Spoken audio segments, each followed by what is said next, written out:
What's a crack, lads? So this is episode number 129 of the Rebel Matters podcast. It's a conversation with the co-host of the For Tech's Sake podcast, Kelly Early, that was recorded in late 2025. We've been meaning to get this one out for a while, but we had a lot on, so I'm very happy to be finally getting it out there. It's a conversation about Spotify. In late 2025, we stopped publishing the Rebel Matters podcast to Spotify because of its links to arms manufacturers, and specifically because of the links that its then CEO Daniel Ek had with arms manufacturers. Spotify is also, of course, infamous for the exploitation of artists, and there are many examples where Spotify has censored pro-Palestine voices over the course of the last few years since the beginning of the genocide. So I wanted to learn more about Spotify, and also wanted to discuss possible alternatives for listeners and for artists to the Spotify platform, which is why I invited Kelly on to the show. We just got back from Cuba. We went there for relatively short stay of about 8 days to find out more about what was happening on the ground there. We did a lot of recording for the podcast, and I have posted a few long form articles on our Patreon page about the trip so far, a couple in the lead up to the trip and one big one that I posted just the other day with some initial reflections after the trip. It was like the more time we spent in Cuba, the more questions we had about the situation there. I'm looking forward to putting some of the video content out over the coming weeks, but if you'd like to see those initial kind of thoughts after the trip, and if you're interested in becoming a supporter of the podcast, then you can go to patreon.com/Rebel Matters, where you can find those, and also by becoming a patron of the show, you'll be helping us to build Rebel Matters into the independent media platform that we really want to build it into. We're very grateful for all of our current patrons, and of course all of the guests that we've had onto the show so far. Without the patrons and without the guests, the podcast wouldn't be what it is today. So Gura Ked Mila Maigov. That's it from me for now. I hope you enjoy this episode 129 with Kelly Early. Let us know wherever you're watching the podcast here. If you're watching on YouTube, where the podcast is going to be primarily hosted from now on, especially the video content, then like the video, subscribe to the channel, leave us a comment in the comment section if you have any questions, or you want to just leave us a general comment. If you're listening on the audio only platforms, then like the podcast there, subscribe it, and share it on social media. Our main social media platform is on Instagram at rebel_matters. That's where you can find us.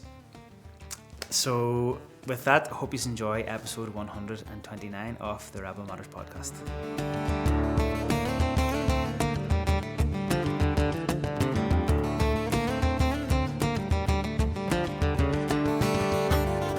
Kelly, thanks very much for joining me on the Rebel Matters podcast today. I'm really, really grateful for you being here, and I'm looking forward to chatting to you about your own background and also Spotify, its connections with Zionism and the arms industry, and also shedding a little bit of light on how many of the tech platforms that we've come to kind of be so familiar with over the last number of years are tied up in the same kind of way with arms and Zionism. I think it's probably something that has become more into people's consciousness, especially over the last 2 years of genocide in Palestine. So thanks very much for being here with us.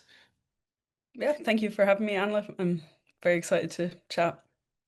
See, just to get us started, would you be able to give us a little bit of your own background, and from a tech point of view, and then you've got the For Tech's Sake podcast as well. So how did you get to this stage?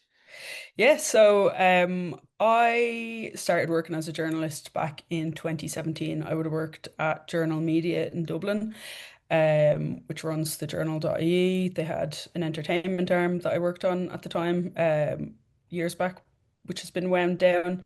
And once that wound down, I ended up working at Silicon Republic, which is Ireland's longest running tech news publication. The website has been around since I think about 2001, so it's it's very well embedded in the tech community in Ireland. I would have wrote a lot about enterprise tech and B2B tech, as well as like the consumer tech that we all use. So got a really good understanding of the big tech industry there before I moved on. And now I run a podcast with Elaine Burke, who was the editor of Silicon Republic. She is now a freelance journalist. She's written for the Sunday Business Post. She's been on CNN. She's pretty much any business or tech publication in Ireland she's written for. So, outside of For Tech's Sake, I do a lot of writing myself. I'd write about issues like housing and um, social issues down here in Dublin. And one of the issues that I ended up writing about on my Substack, where I do a lot of my writing, was my decision to leave Spotify, which ended up being something that myself and Elaine dedicated an episode of For Tech's Sake to. So, yeah, that's basically how I've ended up here today. So how we initially got in contact was through kind of that Substack that you did, which is called The Moral Malice of Modern Music Streaming. Definitely worthwhile for people to check that out as well, as part of listening to this episode. And I kind of started on looking into the issues that kind of arise with Spotify in particular, because I was thinking about how we get our own podcast out there, and I was also in conversation with many of my friends who are musicians and artists who have got their music on that particular platform as well as other platforms as well, and the conversations were kind of revolving around the ethics and the morality of having your art and your artistic output on a platform that has been so explicitly shown to be problematic in terms of like what's behind the platform itself. So in terms of Spotify, what are the main issues that people should be aware of? So there's a lot, basically. I'm sure everyone knows what Spotify is. They might not be as familiar with the company's CEO, Daniel Ek, who has been CEO for nearly 20 years at this stage. Last month, he announced that he'll be stepping down in January with in a move that's unrelated to anything we're about to discuss today. I think he's just looking for new pastures at this stage. But in the coverage of his departure, Forbes noted that he's leaving on a high, with Spotify stocks close to an all-time high. The market cap is about $150 billion. So there's a lot of money in the economy around Spotify, which has completely transformed the music industry. So Daniel Ek is leaving the company with a personal net worth of 10.3 billion, which has come from all of our subscription fees, as well as being extracted from the artists who are really making a pittance on the platform. So before we even get into his personal investments, he has rightly gotten a lot of heat for how he speaks about music and musicians, and he's a person who purely sees music as a commodity, and that's very clear when you use the platform. Um, he has a lot of artists will say that it has created a new model where consistent um publishing of music is rewarded and favored more than like taking a step back and putting a lot of work into a project and coming back. You need to keep a continuous dialogue with your fans, is the language that he says, which kind of translates to work more and work harder, which is lacks recognition for the creative process. But um, he's come under a lot of criticism from producers, like an Irish producer, Jackknife Lee, summed it up really when he said that Spotify needs content and it needs it to be cheap. So it just needs to be mass produced and quality doesn't matter. They just need a reliable source of content, which is the recipe for success with most modern tech platforms. Like the financial return for artists on Spotify is minuscule compared to the return that they would get from somebody buying a physical copy of their Mhm. an album or a CD or vinyl or something like that. Yeah, absolutely. And it puts a lot of pressure on people to tour. I think, like, especially after the pandemic, I don't think I've ever seen as many artists put up statements saying that they need to cut their tour short, that they're unwell or for their mental health and like need to take a step back because people are pushing themselves really hard. Like my friends who are in bands and my friends who are working in the music industry need to tour more than they'd like to and go like at a huge expense to themselves because they require the money from gigs and the money from merch sales and physical music sales so much because Spotify and other streaming services just don't quite for them. And it's not to like get too nostalgic about the olden days, but like I remember speaking to my father who was a big music fan, like a huge Bob Dylan and Elvis and John Prine fan, and speaking to him about when he used to go and buy an album and the whole Hmm. experience of like getting a physical album with the artwork and the artwork that was on the inside and the notes that were inside the sleeve and then taking the vinyl out and playing it.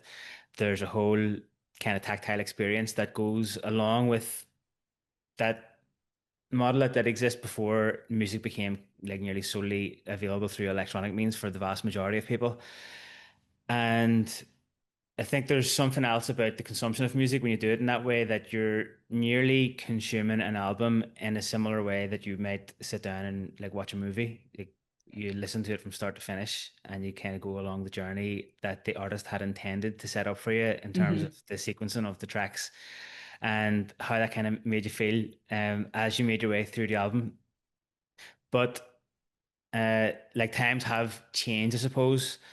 And we're now at the stage where, as you've mentioned there's a massive exploitation of artists going on in terms of the financial return that they're getting for their music when they're kind of pushed it down this channel of having to put their music on digital platforms like Spotify. In terms of then Daniel X, is it Daniel X or Daniel Eck? Ek, Daniel EK. Eck. Is it Daniel Eck and his investments and the things that have come to light now about Spotify and where their investments are going. What do we know about that?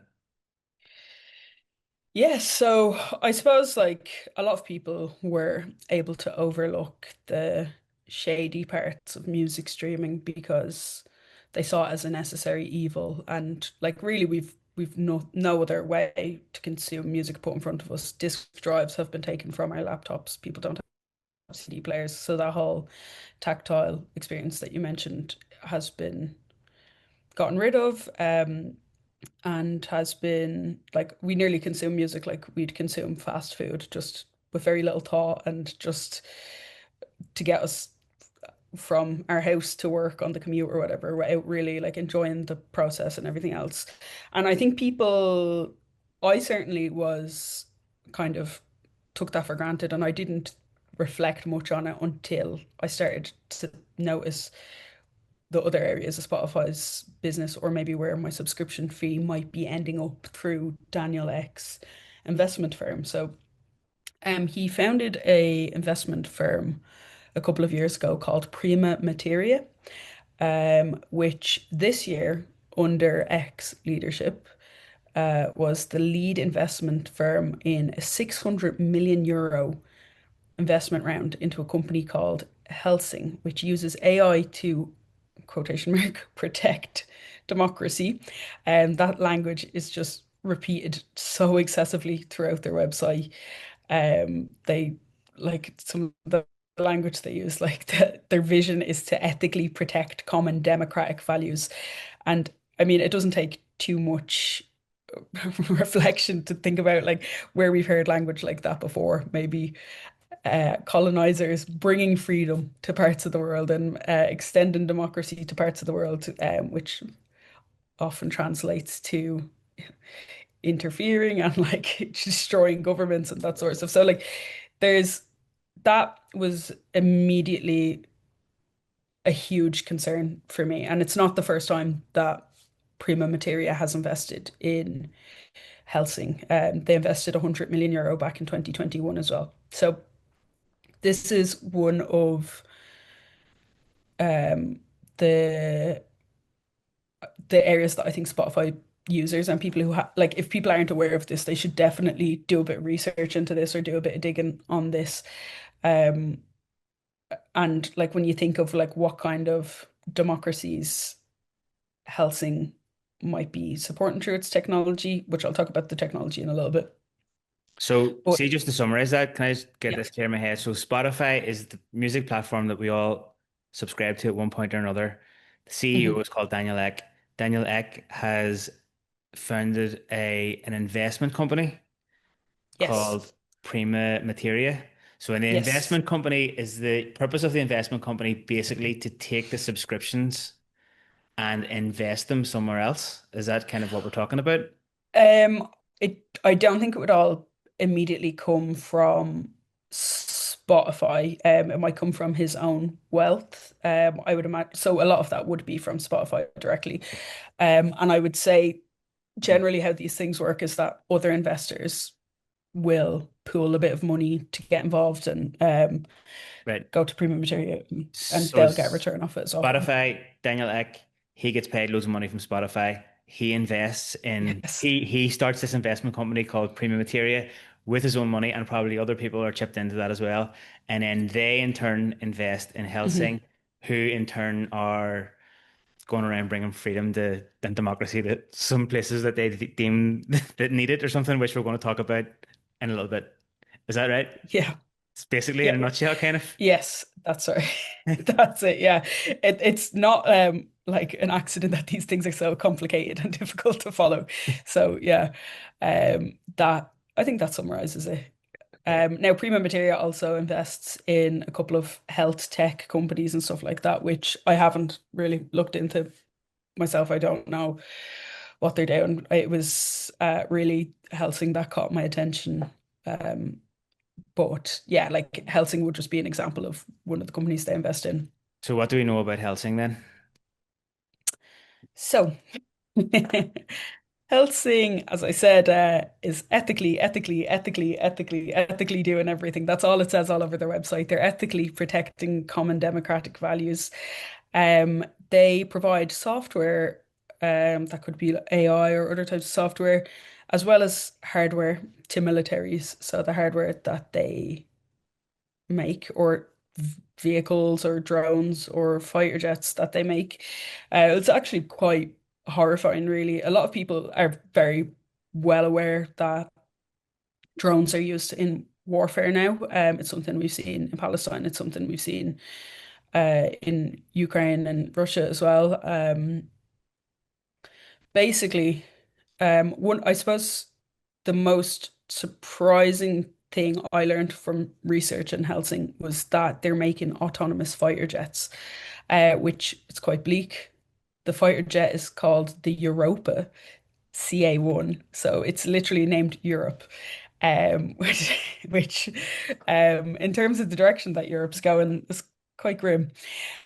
Um, so these autonomous fighter jets are designed for contested or denied environments in war. So that would be an operational environment that has very heavy surveillance, or somewhere that a manned fighter jet would be in danger if it attacked, somewhere that a fighter jet would be immediately shot down. So these are designed to um, allow militaries to attack areas that would have previously been protected or under heavy surveillance. They can be, the language that they use is just really icky, to be honest. It can be, these fighter jets can complete missions as a single asset or as part of a swarm. That's the language that they use, and they're deployable in large numbers for extended high tempo engagements. So you can imagine what type of things are being done with the fighter jets. And like, we're not talking about drones here. They make drones as well, but we're talking about 4 ton autonomous fighter jets. And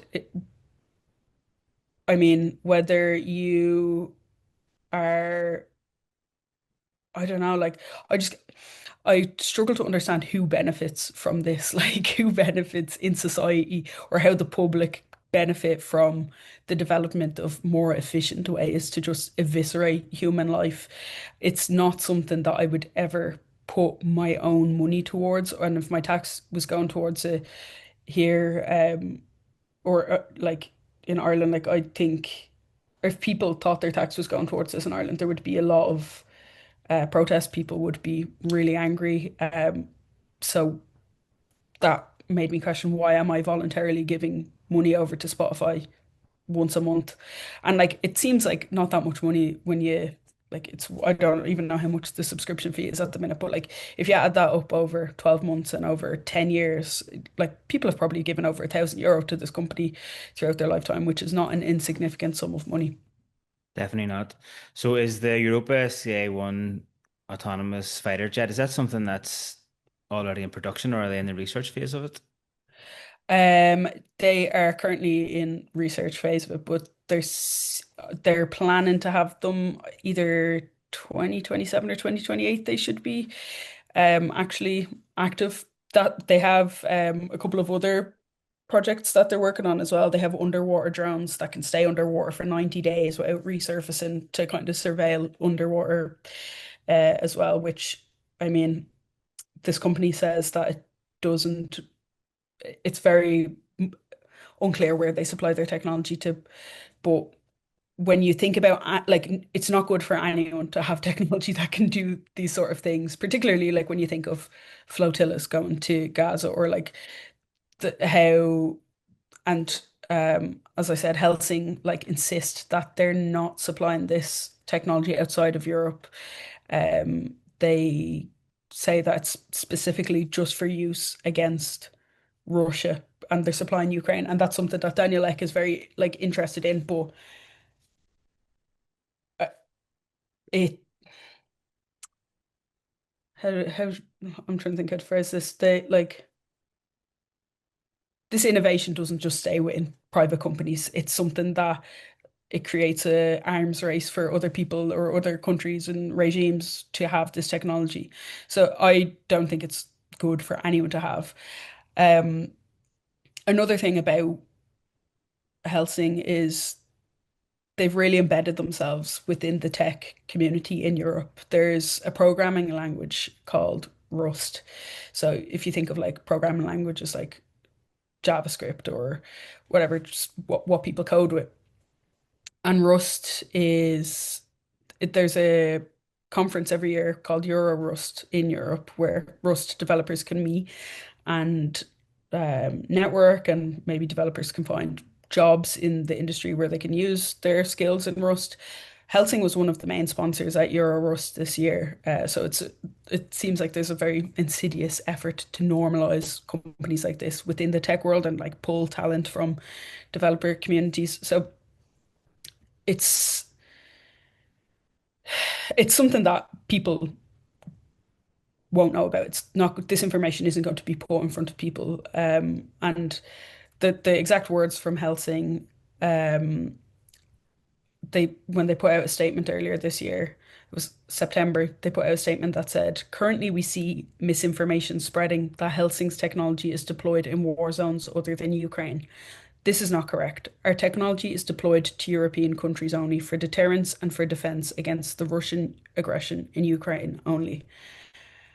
They have been providing, and this is also on their website in their own words, they've provided their AI software to the Eurofighter Typhoon, which is another type of fighter jet. This isn't an autonomous one, it's just a regular manned fighter jet. Um, and the UK Royal Air Force Typhoons were the fighter jets that shot down unmanned aerial vehicles in the 2024 Iranian strikes against Israel. Those were typhoons that were based in Cyprus and Romania, operating in Iraqi and Syrian airspace as part of the UK's Operation Shader. So I don't know if that AI technology happened to be in the Royal Air Force Typhoon. It can veer into being a bit conspiratorial here, but they are supplying AI to fighter jets in Europe actively right now, like, and that's something that they've said in their own words that they're doing. Um, Another cause for concern with this company is that it has partnered with a French satellite infrastructure startup called Loft Orbital to deploy Europe's first AI-powered multi-sensor satellite constellation, which is loads of satellites in space that are being used to aid border surveillance in Europe, as well as tracking the movement of troops and infrastructure protection is another thing in their words. So this is indirectly where money ends up when you have a subscription to Spotify. And it's something that a lot of bands, a lot of users, a lot of artists have been uncomfortable with. And by their own admission, Helsing are contributing to the like over militarization of Europe. Even if you were to just to take at face value on the most basic level what they're saying on their own website, that their technologies and innovations are staying within Europe, that's probably not what somebody wants to hear that their Spotify subscription is going towards. But if you do read between the lines, and if we're talking specifically about Palestine, there are European countries, including Britain, that are supplying components, technology, and weaponry to Israel, who are carrying Hmm. out genocide in Palestine. So, um, even though it might not say that explicitly on their website, it's maybe it is important to read between the lines and see where the connections are, and also to see like kind of where what direction we're heading in. This isn't where the people create music. This isn't why people are creating music or listening to music to be able to end up contributing to this here. Hmm. Um, it's mad. It's a lot of the stuff that you're saying. I wasn't aware about it at all, really, which I'm sure is the case for a lot of people. What kind of response have you had since you wrote the Substack article and you had an episode of What to Tech about it as well? Yeah, I think generally, like everyone I've spoken to has been quite surprised by this. Like as you said, this isn't why people are making music, and it's not why people are listening to music. And another like thing that's makes this quite complicated is Helsing's offices are in the UK and they are in Germany as well. And we've seen the suppression of free speech in relation to the issue of Gaza and Palestine in those two like jurisdictions has been particularly harsh. So those are countries that are very sympathetic to Zionism and to that haven't taken as I suppose like they haven't taken any like kind of stance against the genocide in Gaza. So generally, a lot of people have been curious since they heard the podcast or since they've read my Substack about ways that they can move away from Spotify. I've had friends, a lot of people have said, I keep meaning to leave Spotify. I've kept meaning to leave Spotify for years, but it's just such a hassle. And I think that's one of the areas where Spotify has won so many people over because convenience just will win a lot of the time. Um, it's why, like, if you really need a coffee, you're exhausted and you've work to do, and you might not like Starbucks or Costa or like might not agree with the politics of those companies, but there's no other coffee shop around, you kind of end up like people will end up going against their own morals or their own preferences to have it. And I think like the convenience of Spotify in people's phones has kept a lot of people on the platform. I have heard, I've definitely had friends who have reached out and said that like they've been listening to more radio where they can, which I think is a really nice thing to do. And I think I've been listening to radio a lot more. I when I ended my Spotify subscription, I put the money towards a subscription to KEXP, which is a US based public radio station that has quite a big presence on YouTube. I would have like come across them from YouTube, but it really reminded me of like how intimate of an experience radio can be and how nice it is to like wake up in the morning and like hear that kind of quiet late night radio host voice. And like the context you get after you hear a song, you'll get facts, you'll get memories that the radio host might have from when the song first came to their attention, or like a bit of information on what the song means to them.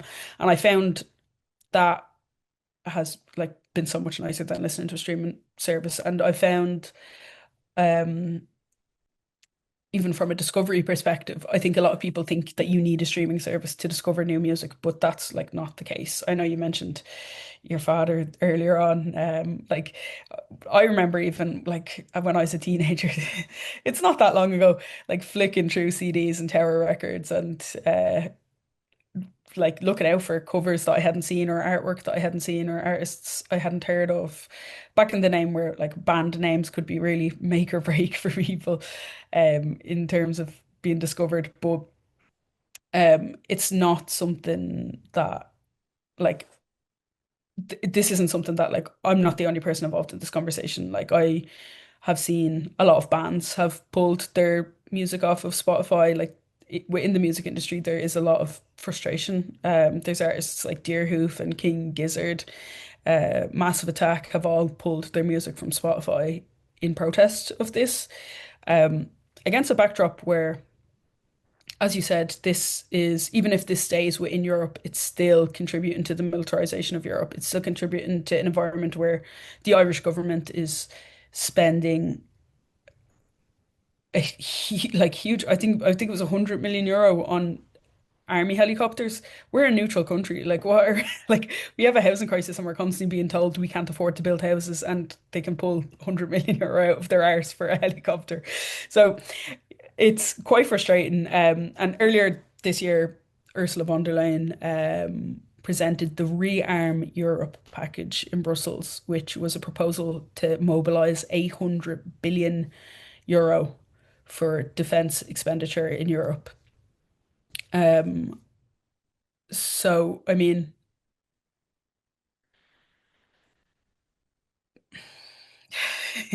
like we're against a backdrop where there's a clear effort to.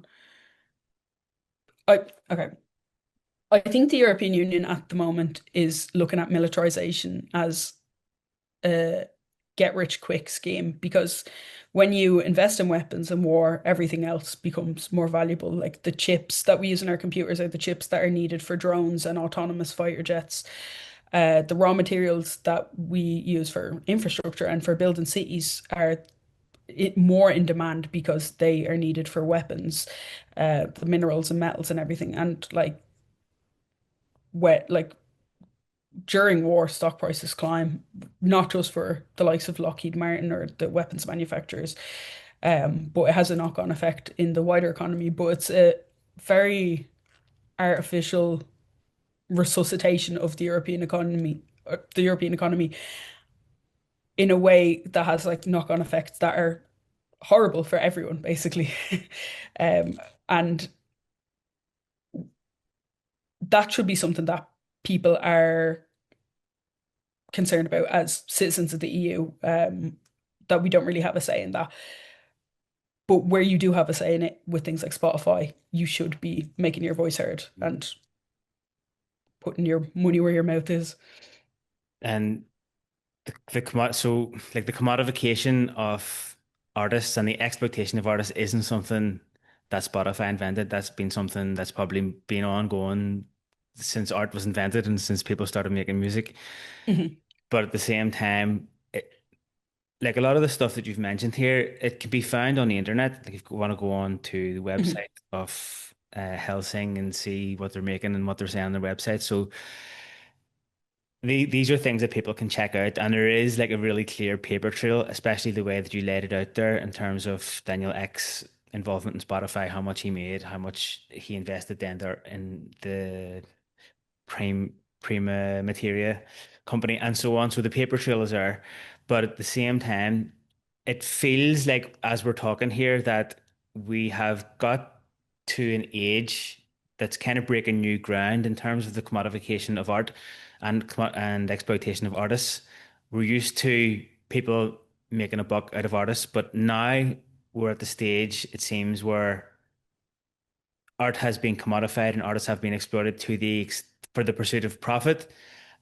And on top of that, the thing that's really profitable at the minute are the machinery of war, are mhm. going to war. So we're at the stage where it makes kind of economic sense for the money that is being accumulated through the technologies that we use to be invested in the machinery of war to increase the return on that investment. And then that's kind of where we come in because ultimately we're at the bottom of the ladder here. We're feeding the small subscriptions in that accumulate that end up getting invested in the production of drones or automated fighter jets or whatever the case may be. And Hmm. when we're talking about Spotify in particular, seems to be that there's two separate issues here in a way that are inextricably linked to one another. There's the issue of the consumer or the customer or the person who's listening to the music, like the sort of the very grassroots level of subscription, or if that's what you want to put it that way, the tenner a month or the 15 quid a month. Hmm. Putting aside the fact that many of us have spent years building up playlists and so on Spotify that we like to listen to for convenience and also for access to like the favorite musicians that we like to listen to and so on. Putting that inconvenience aside, it's not really a big deal to transfer over to another platform or to sign up to a radio subscription or even just Hmm. stick the radio on like in the car or whatever or in the house or listen to music in the physical form, CDs or vinyl. But the other issue then is the artist and the people who are making the music, because there isn't going to be much real ramifications in my life if I quit my Spotify subscription Hmm. and have to find somewhere else to listen to my favorite bands. Whereas for a band, you've mentioned some of the bands that voluntarily took their music off Spotify in protest, but we are at the stage now where a lot of musicians are sort of dependent on the relatively minuscule payments that they get from Spotify to keep themselves going and also to get exposure to a wider audience, which I guess they need if they want to get people to come to their gigs to a certain degree. Now, I know it's not as black and white as that. There's social media and other platforms and stuff like that, but there is a dilemma there for the artists now, and there has been an inordinate amount of pressure placed on the shoulders of the artists in terms of making a decision whether or not to uh, keep their music on a platform such as Spotify. So it's a difficult thing to contend with, isn't it? Yeah, absolutely. I think it's important as consumers of technology and as consumers of music that fans are willing to be vocal, that they're going to be there to support artists if they aren't going to do it on streaming services. I suppose like one of the issues with streaming services, and like you've mentioned this already, there was exploitation of musicians and artists before there were streaming services. It might have been labels or management. I remember years ago reading something about how much money TLC actually made once all of their like, and TLC were one of the biggest bands in the world at the time. Once their management fees and their label fees and everything else came out, I think they were on about 30 grand a year each. Which I mean, like even in the 90s, that wasn't a huge amount of money. Um, so the thing is that s- streaming services kind of create a situation where everyone loses. People don't get to own anything. You pay a subscription fee for the rest of your life until you die, basically. Like that's what you're signing up for, to never own music again, to not have a record unless you go out of your way to buy a record or to buy a CD or a cassette tape or something, because I know they're making a bit of a comeback now as well at the moment. Unless you go out of your way to purchase physical media, like the terms and conditions. You're at the mercy of the terms and conditions of these platforms. They could say, we want to take this artist off the platform, or we want to limit how much you can listen to. Like later down the line, like it might not be unlimited, particularly um, with the cost of data centers or the environmental cost of data centers as well. Like terms and conditions can be changed at any time. And also, like we've seen, platforms can just disappear as well. Like Bebo and MySpace just aren't around anymore, even though they would have been the biggest social media platforms of their time. There's nothing to say that Spotify or SoundCloud or Bandcamp or any of these platforms will be around in 20 years' time. I know like Bandcamp and SoundCloud are a little bit nicer to the artists and people can make a little bit more money from those platforms. but it is like a lose-lose situation for everyone to use streaming platforms. You don't get to own physical media, and if there's a global Wi-Fi outage, all you've got left is your downloaded songs. Like you don't have access to um like nobody can take a record away from you, but anything can be taken away from you on a streaming platform or can be put behind another paywall or the price of it can be raised or like I know you pay to not have advertisements on Spotify, but there was a legal case a couple of years ago where Drake's new album kept getting promoted on the homepage and someone noticed this is an advertisement and like took them to court over that. So yeah, like the consumer loses out by the lack of ownership. And I think it would be nice to see people are very enthusiastic about spending their money at concerts. They're very enthusiastic about spending their money at merch stands. I think to see people move towards buying physical media would be very nice and kind of let the artists know that there is support there for them. Because I do think the internet and communities on the internet have created a space where people can like there's always been like hardcore music fans, but I think like the communities and like having a space to share in that online, um, I suppose makes the makes it easier than it ever was to be a fan, you know? Yeah, it really is a double-edged sword. I remember whenever the first COVID lockdown started, I was like straight on the internet to buy some Lincoln merch and bought something from the Mary Wallopers and a couple of other people. That I just kind of there was a feeling of wanting to support artists because the whole thing just shut down so suddenly. And Spotify, also something that we haven't mentioned, has also removed people's music when they're not happy with the message that it's bringing, Hmm. in particular in relation to Palestine over the last couple of years. Um, and as we're talking here, like it really does feel like we have reached the moment of reckoning when it comes to some certain aspects of kind of Western lifestyle that we've become so accustomed to, especially when it comes to technology.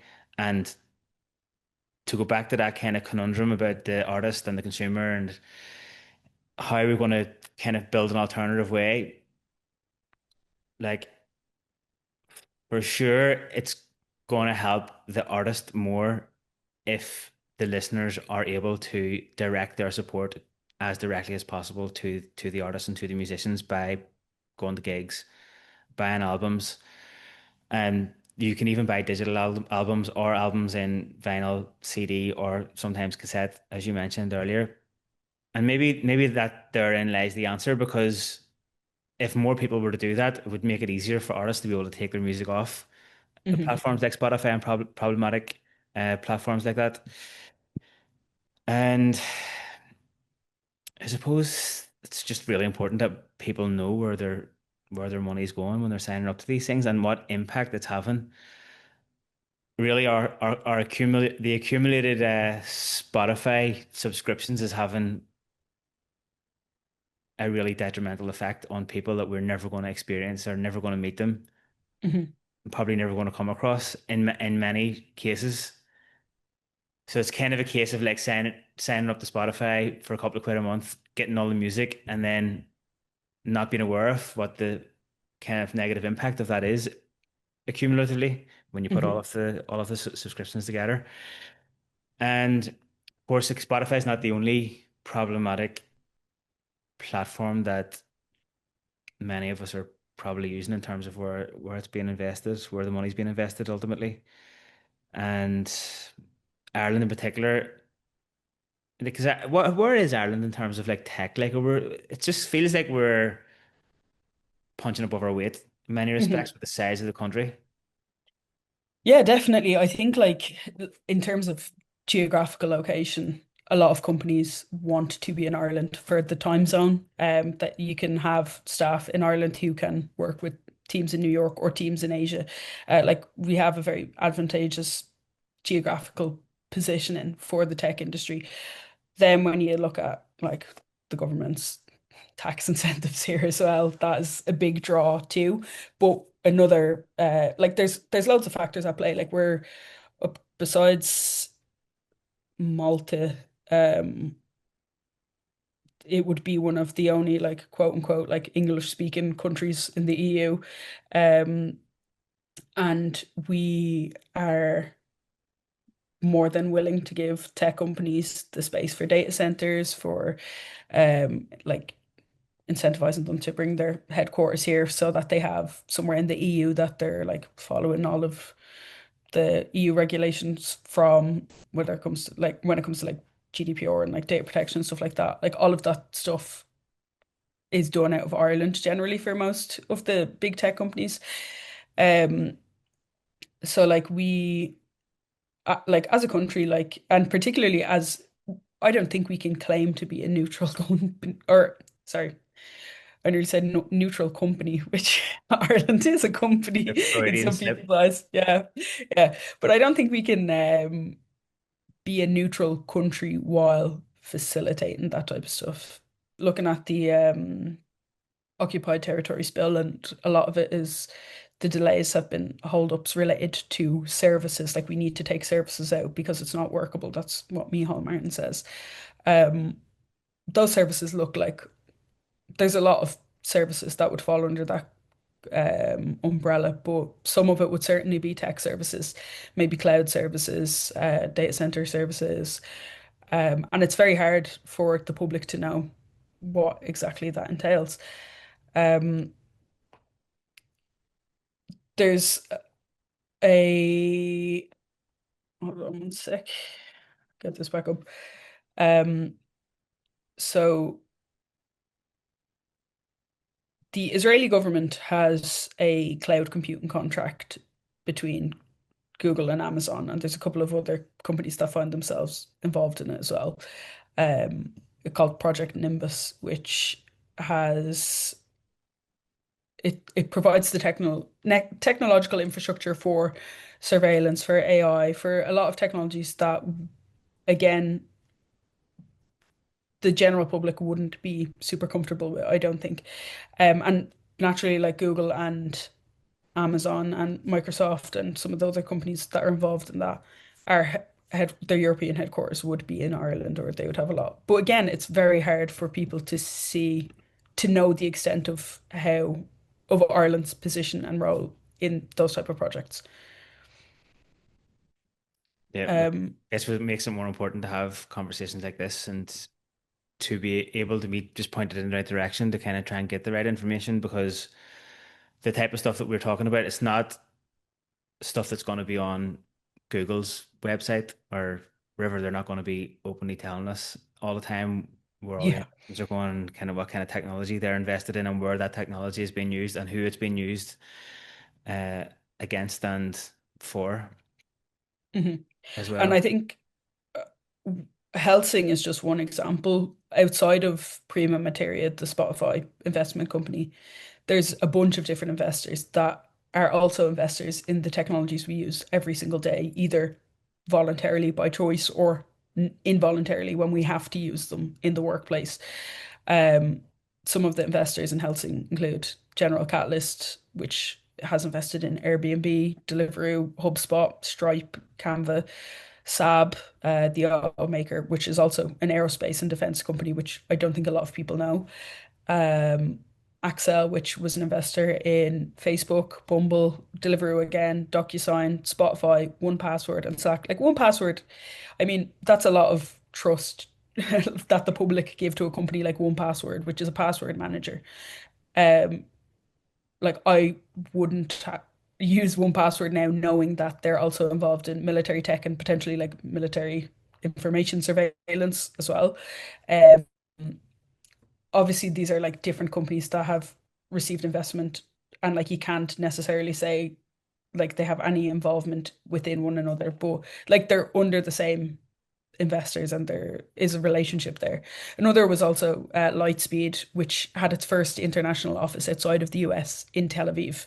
So that's another big investor in Helsing, and they also invest in a lot of data centers, a lot of infrastructure, and they've also invested in Snap, the parent company of Snapchat as well. So, I mean, when you talk about like this, it can feel a little bit hopeless and like everything we have and everything we rely on is has been like dirtied and muddied by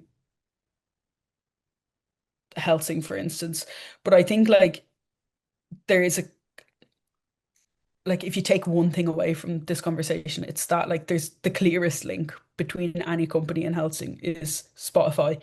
And that's something that people should be aware of. And I think if there's a coordinated effort and like going back to what you said earlier about like there's a lot at stake for artists, but I think there needs to be coordinated and like organized effort to between fans and between artists to communicate that the issue is there and to find an alternative way to support artists and an alternative stream of income for artists as well on the back of that. 100%. I think the biggest danger is that we become completely despondent and just Hmm. completely devoid of hope because like even that list of stuff that you just called out there, I had no clue about that at all, really. I'm sure probably a lot of people who are listening to this will be in the same boat. But to specifically talk about Spotify, there is an opportunity kind of for empowerment here and an opportunity to kind of move on from it and to take action in a way that is good for the artist, definitely good for getting away from all the investment in military equipment. And ultimately, that's what we want. Like, we don't want our subscriptions to be brought together, invested in military equipment, and then killing people somewhere on the other side of the world. But on a very basic level, we do want to support our artists.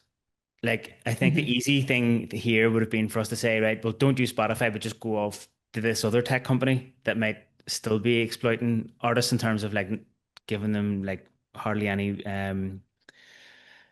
hardly any payment for their music and so on. So there's an opportunity here in a kind of similar way that we had when COVID kicked off, that we just go back to basics and figure out which artists we would like to support and support them in a direct way as possible. Hmm. For me, like the big point that's coming across here is that we are at a moment of reckoning when it comes to how our subscriptions, our technology subscriptions are used. And the hopeful thing is really that we, first of all, become aware of it and do something about it, not let it continue. That's ultimately where our collective power lies, really, when we get together and decide we're no longer going to support this because of X, Y, and Z. But at the same time, we do want to support our artists and our musicians, and here's some ways that you can do that. It's the hope. It's the most hopeful thing for me, anyway. And I know there's a whole list as long as your arm of other problematic tech companies, and it'd be great to get to those as well. Actually, I'd love to do another episode of the podcast on another company and see what the issues are there and how we can kind of contend with them. But for now, I think that was like really clearly laid out in terms of the paper trail um of uh of money and where it ends up and what it ends up producing and so on. Something that's probably going to be new for a lot of people. It certainly was new for me. And hopefully it hasn't been too negative a conversation for people to hear because ultimately we're having this conversation in a way to collectively empower us to take action um, against it, which I think is probably one of the reasons why people listen to this podcast. So hopefully there's something positive there for people to take away. And a most basic level, there's definitely some really important insights that you've given us. So thanks very much for sharing your research and your thoughts and your time with us to shed a little bit of light on something that we need to know more about. Yeah, thank you so much for having me. And hopefully, I haven't overwhelmed people with the doom and gloom. And there is a bit of hope to walk away with there. As you said, I think the big issue is that it can be hard to know how to support artists when you don't tend to like one or two or three artists. You tend to like dozens or hundreds of artists, and it can seem like a lot. But I think keep in mind they don't all release new albums every single month. And like it is something you can spread that support across the year or over the long term. And it probably in the long term, you'll end up spending less than you would have on a Spotify subscription or a Netflix subscription or any subscription services. Yeah, and it's really interesting having this chat with you because I think for a lot of people, like think about tech, you think about like Silicon Valley and like softwares and like tech bros running around like inventing new like social media platforms and stuff. But a lot of the time the dots aren't joined up to the impact that those companies are having on the artists, in this case of Spotify, and also on the people who are ultimately suffering at the hands of whatever is created with the money that's made from these companies. So it's good to have like a joined up kind of conversation about it as well. And it's definitely, I think, the beginning of a wider conversation in terms of how we listen to music and where we put it ultimately. I think one thing, like in the Substack that I wrote, was there's that kind of Silicon Valley obsession with innovation and always finding something new and better. But I think when we spend all of our time and money and resources looking for the next best thing, we lose sight of all of the things we had that worked perfectly fine before. So I think it's just a matter of getting back to basics and remembering how we did things previously. We're at this point where it's very important to know the impact that the technology that we're using is having. And getting it back to Spotify, to once you know the impact a particular software is having, if it's negative, then use it as kind of an opportunity for empowerment and an opportunity to move on and to do something positive, to support the people that you want to be supporting and stop supporting the people that you don't want to be supporting.